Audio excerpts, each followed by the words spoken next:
牛肉直接放酱油里面泡20分钟，味道香浓，入口即化，比豆腐还嫩滑。教你这个小技巧，做出比外面卖还好吃的牛肉。首先要挑上好的牛肉，要挑选既便宜又好吃的牛肉。今天选用这种牛腱子肉。牛腱子分前腿腱和后腿腱，前腿腱较嫩滑，称为花腱；后腿腱较紧实，含牛软筋，口感比较 Q 弹有嚼劲。两种腱子相对于牛肉来说会便宜很多，关键是这样做出来的牛肉香浓美味，嫩滑可口。讲完挑选牛肉的技巧，下面来简单处理牛肉。牛腱子不需要过多的处理，放入清水中冲洗干净。牛腱不像炒牛肉那样经常嚼不动，牛腱这种吃法真正是老少皆宜。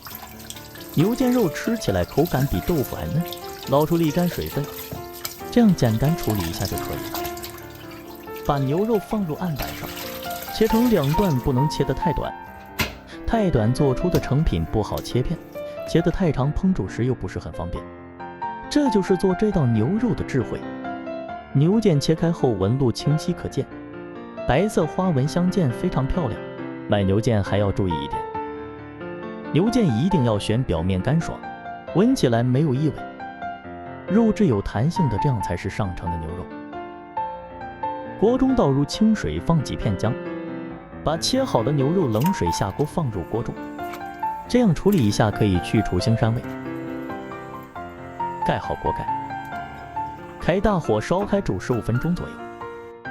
牛腱子焯水可把肉中的血水逼出来，焯水时放入少许，不仅可以去除血水，还可以去除腥味。烹煮时牛腱子会更加软烂。牛腱子肉是指牛的大腿的肌肉，前腿肉称前腱，后腿肉称后腱，筋肉相同呈花形。牛肉焯水还有一个好处，就是把里面的杂质，把浮沫杂质煮出来，这时就可以捞出沥干备用。焯水后可以把牛肉放入流动水中冲洗一下。接下来最关键的一步，准备一个砂锅，倒入清水2000毫升，倒入酱油60克，加入少许冰糖、盐、香叶、香料等，把牛肉放入砂锅中，开大火烧开后煮30分钟，关火让牛肉在砂锅里浸泡20分钟左右。出锅装盘，把牛肉切成薄片，美味的酱油牛肉就做好了。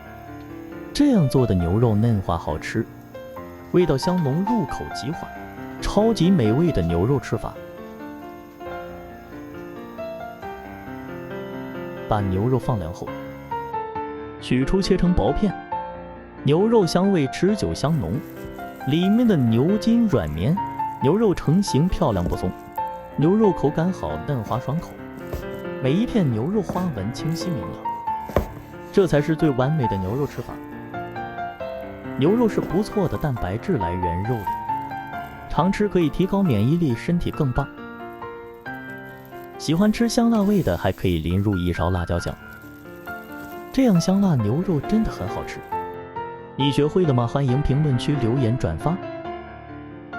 感谢观看，下期再会。